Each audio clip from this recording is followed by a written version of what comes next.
I wasn't sure whether to call today's sermon an off the cuff or a traditional sermon, because a traditional sermon is where I know exactly what I'm going to talk about. I have my main points prepared, my applications, my illustration, all set and ready to go. And my off the cuff series is really the opposite of that, where I just pick a passage of scripture that I want to talk about, and I read through it and just talk about it as I go without having anything prepared at all. And today's message is kind of in the middle of those two things, because I've read through the passage and I've looked at certain things that I want to talk about, but I don't really have any illustrations or main applications that I want to get through. So even though I've had a little bit more time to prepare, it's really going to feel a lot more like an off the cuff. So I'm calling it an off the cuff. But with all that in mind, today is Mother's Day, a time where we celebrate all of the moms in our lives that have raised us through our best times and definitely through our worst of times. And so what I wanted to do today was to pick a mom from the Bible to talk about, or at least a woman to talk about. I wanted to pick somebody, and I looked through different of the women of the Bible, and I decided that today I'm going to talk about Hannah. And Hannah's story is found in 1 Samuel chapter 1. Hannah is the mother of, this is a little bit of a spoiler, but the mother of Samuel, who becomes one of the greatest prophets to ever live. And that was the prophet that anointed King David, who, before he was king, slayed Goliath, probably one of the most well-known stories of the Bible. It's David and Goliath, and Samuel was the prophet that anointed David to be king of Israel. And this is the story about Samuel's mother. So let's read through it together, and I'll just highlight certain things about this story that I think are noteworthy and worth paying attention to as it relates to how we live our own life. So this is 1 Samuel chapter 1, beginning in verse 1. It says, "There was a certain man from Ramathaim, a Zuphite from the hill country of Ephraim, whose name was Elkanah, son of Jeroham, the son of Elihu, the son of Tohu, the son of Zuph, an Ephraimite. He had 2 wives. One was called Hannah, and the other Peninnah. Peninnah had children, but Hannah had none. Year after year, this man went up from his town to worship and sacrifice to the Lord Almighty at Shiloh, where Hophni and Phinehas, the 2 sons of Eli, were priests of the Lord. Whenever the day came for Elkanah to sacrifice, he would give portions of the meat to his wife Peninnah and to all her sons and daughters. But to Hannah he gave a double portion because he loved her and the Lord had closed her womb. And because the Lord had closed her womb, her rival kept provoking her in order to irritate her. This went on year after year.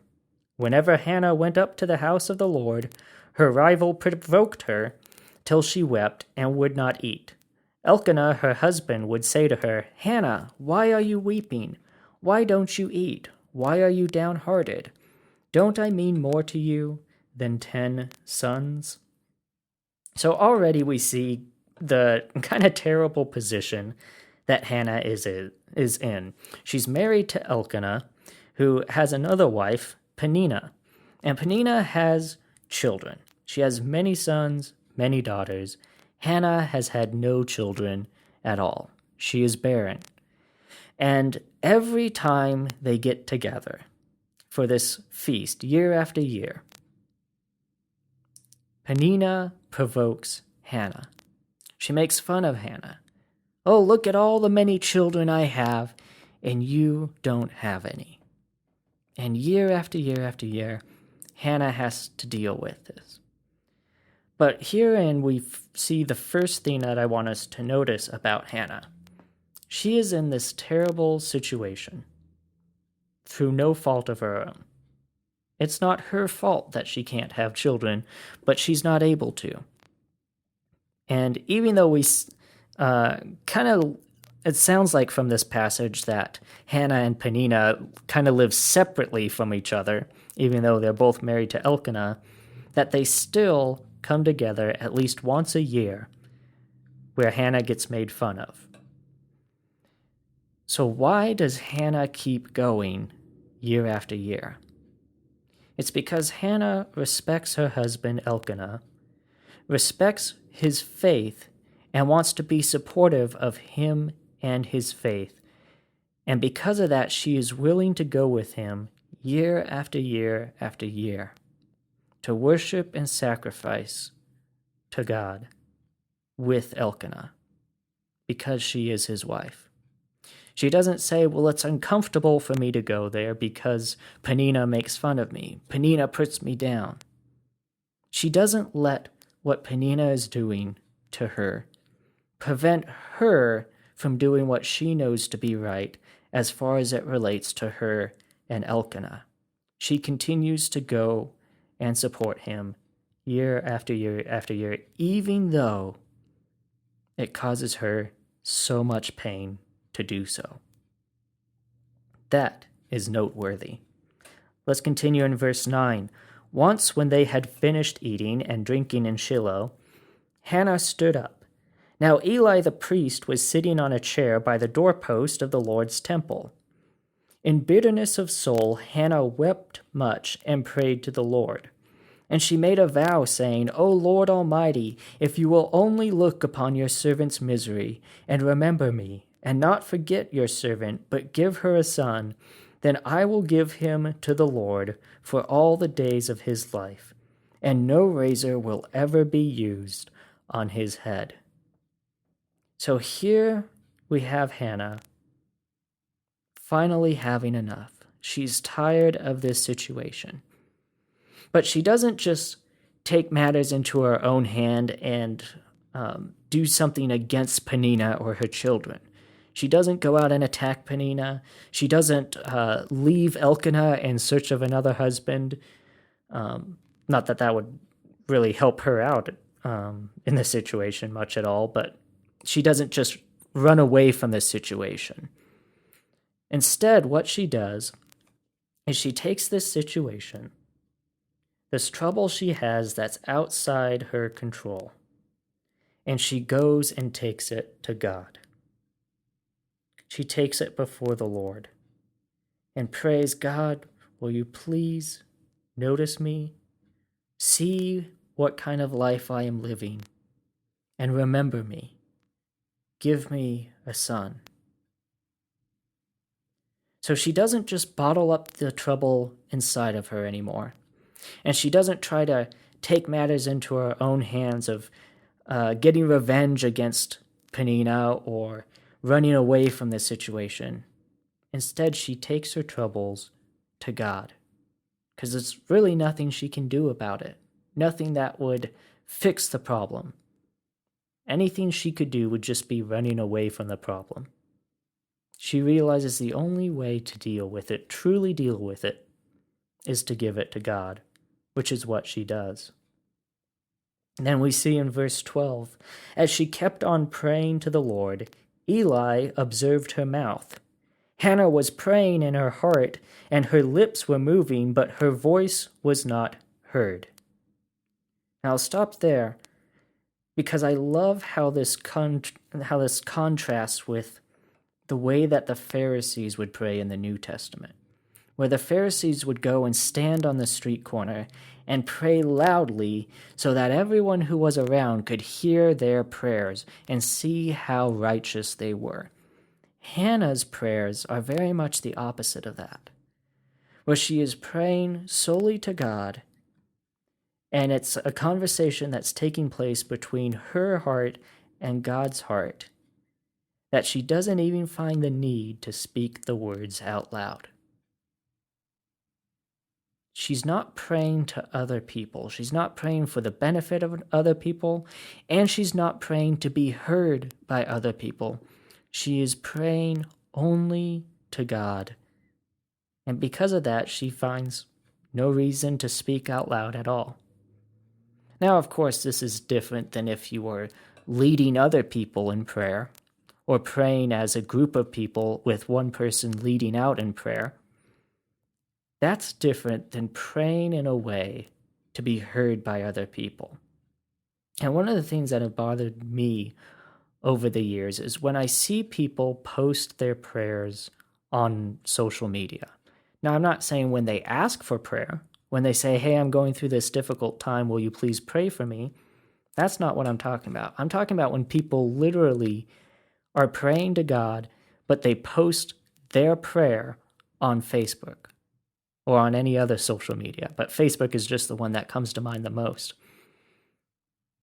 Because the whole point of Facebook and social media is to connect with other people. And so when I see people posting their prayer on Facebook, it is so revealing that that prayer is meant to be seen by other people. And that's not how prayer should be. Prayer should not be spoken out so that other people can see that you pray, or other people can hear your prayers and hear your troubles, especially when it's meant to be between you and God. Again, it's different if you're leading people in prayer. It's different if you're asking for prayer. But Hannah realized that what she was praying was between her and God, and she didn't even utter any words. And so, the rest of verse 13 says, Eli thought she was drunk and said to her, how long will you keep on getting drunk? Get rid of your wine. Not so, my lord, Hannah replied. I am a woman who is deeply troubled. I have not been drinking wine or beer. I was pouring out my soul to the Lord. Do not take your servant for a wicked woman. I have been praying here out of my great anguish and grief.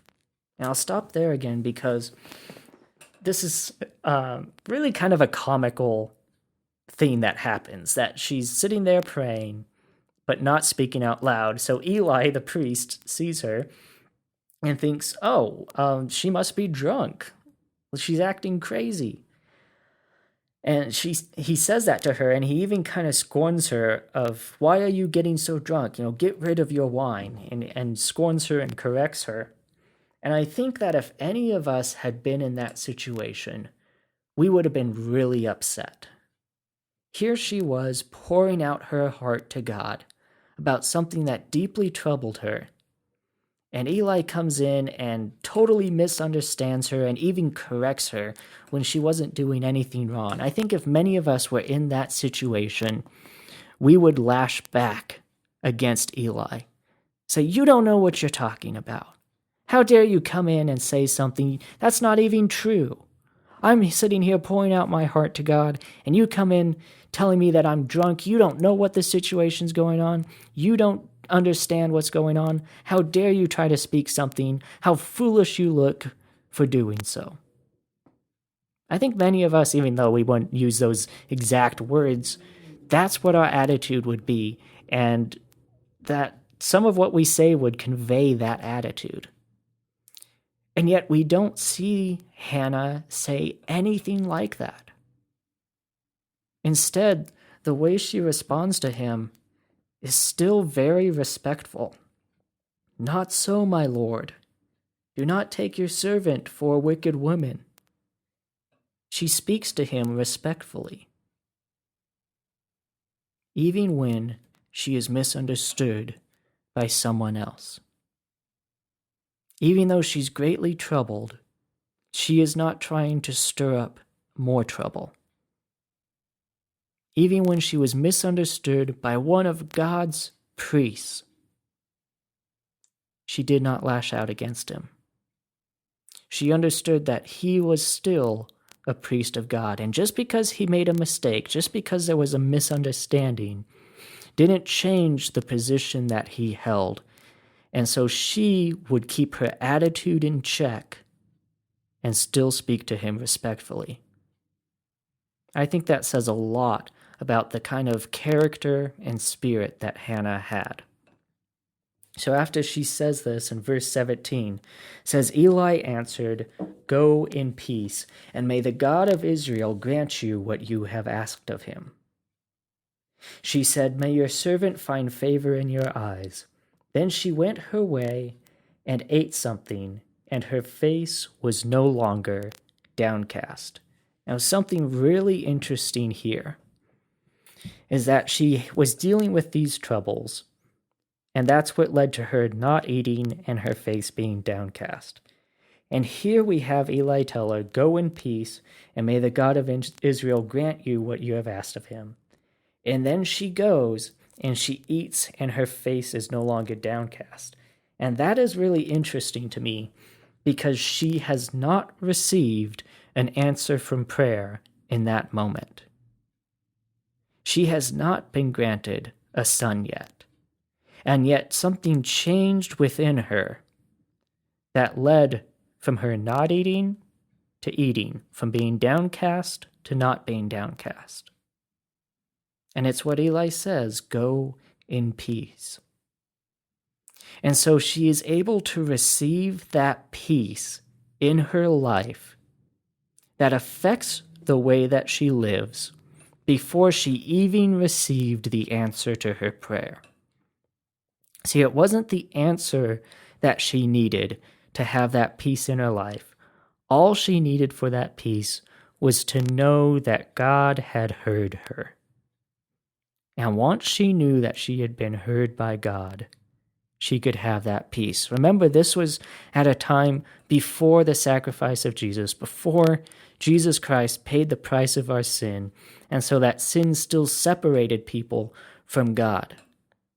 And so people would have to go through the prophets, and God would have to speak through the prophets to the people because of that separation of sin. That was the world that Hannah was living in. And so what a relief it was for her simply to know that her troubles had been heard by God. And what a relief that can be for each and every one of us who don't live in that same kind of world. We live in a new world, in a new covenant, where God hears all of our prayers. Because of the price that Jesus paid for our sin, we no longer have to have that sin separating us from God. So anyone who prays is heard by God. And what peace we should be able to take from that in our own life. Even if our prayer isn't answered, just knowing that God sees us and he hears us. That should bring us peace, as it brought Hannah peace as well. So then we continue, verse 19.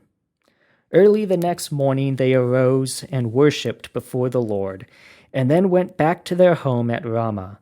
Elkanah lay with Hannah his wife, and the Lord remembered her.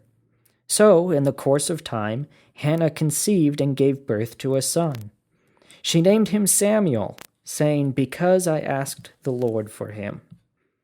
When the man Elkanah went up with all his family to offer the annual sacrifice to the Lord and to fulfill his vow, Hannah did not go.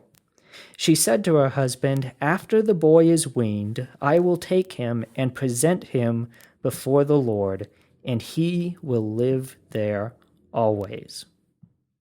"Do what seems best to you," Elkanah, her husband, told her. "Stay here until you have weaned him. Only may the Lord make good his word." So the woman stayed at home and nursed her son until she had weaned him. So here we see Hannah being remembered by God and having her prayer answered. And after that prayer was answered, she didn't just go back to living her life as she normally did. Nor did she say, "I am going to keep what God has given to me." Instead, she said, "That promise that I made to God, I will keep. Because God has shown his faithfulness to me in hearing my prayer and granting my request, I will remain faithful back to God as well."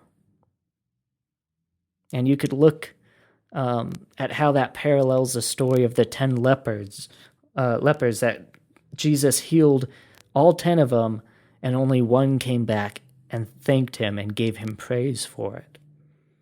How rare it is sometimes that when we receive an answer for prayer, when we receive a blessing from God, that we don't so quickly forget where that blessing came from. And we remember to go back to God and thank him for what he has given us, instead of just continuing on with our life. Hannah didn't just continue on with her life.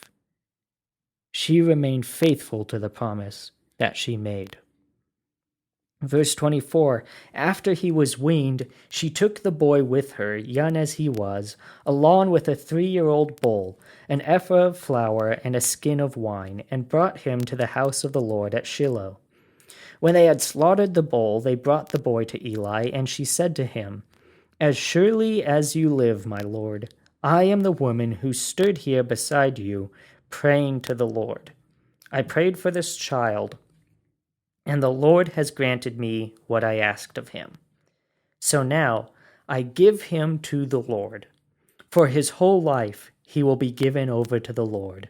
And he worshipped the Lord there. It really is so incredible to me what Hannah does.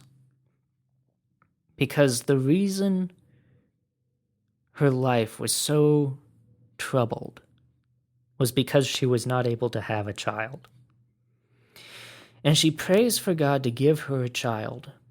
And in that prayer, she tells God, if you give the child to me, if you give me a child, I will give the child to you.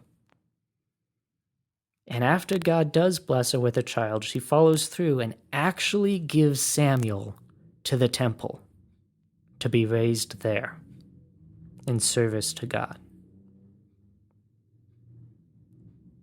What an incredible show of faith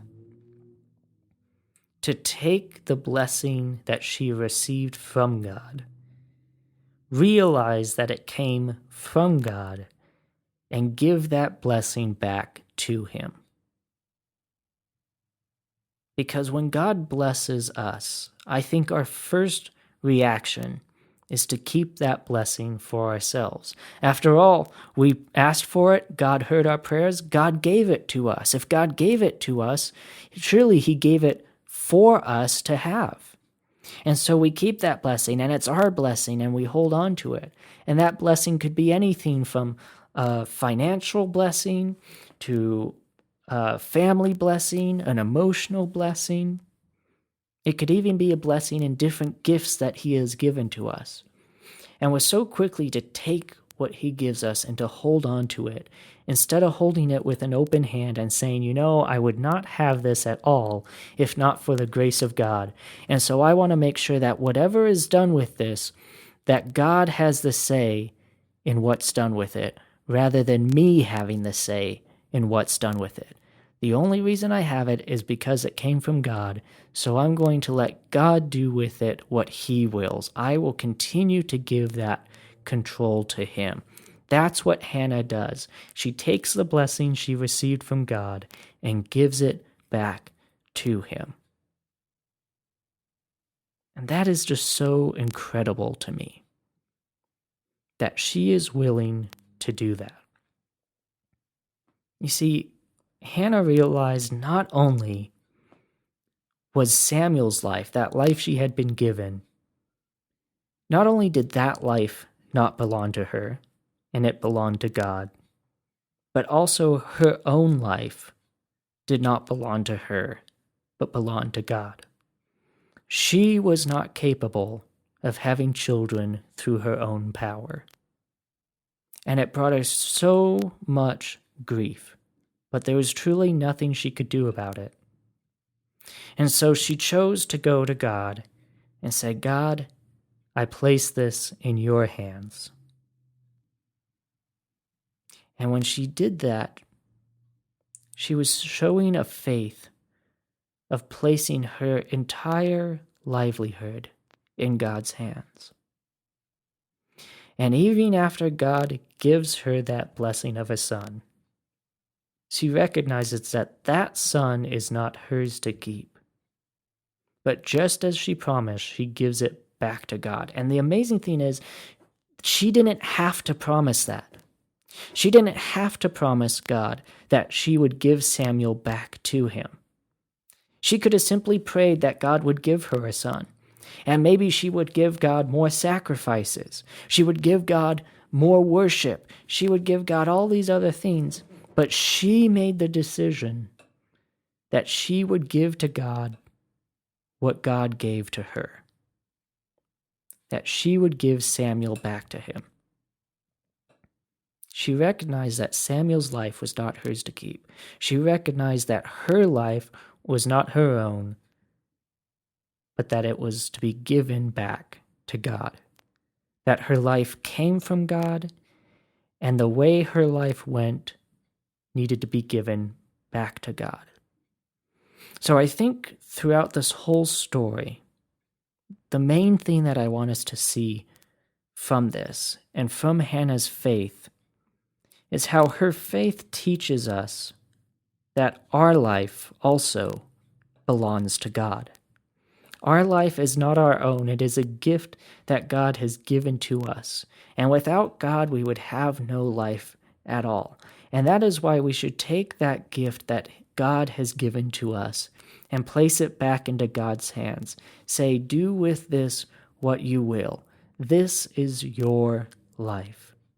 It's a life you've given to me, and I will do everything I can within my power to handle it responsibly, to be a good steward of what you have given to me. So to the best of my ability, I will do good with what you have given to me. But ultimately, it belongs to you. That is the attitude that we should have. That is the attitude that Hannah shows us in Scripture. It's something to always remember. Hannah was a mother that was willing to give back to God. And I pray that we can all take that lesson to heart in our own lives. So this has been another Sermon in the Pocket. I hope you've enjoyed it, especially on this Mother's Day. If you're a mother out there, I can only imagine the kind of grace it took to put up with your children. I'm not a parent yet, but I know what my parents had to go through in dealing with me as a child, and they sure showed me a lot of grace. So if you're a mother out there, I pray an extra special blessing upon you. But I hope each and every person out there enjoyed this message. If you have any questions or comments about it, you can always contact me through the Facebook page or through sermoninthepocket@gmail.com. And as always, I encourage you to share this with other people to get the message out there. So thank you for listening, and I pray that God will bless you as you go throughout the rest of your week.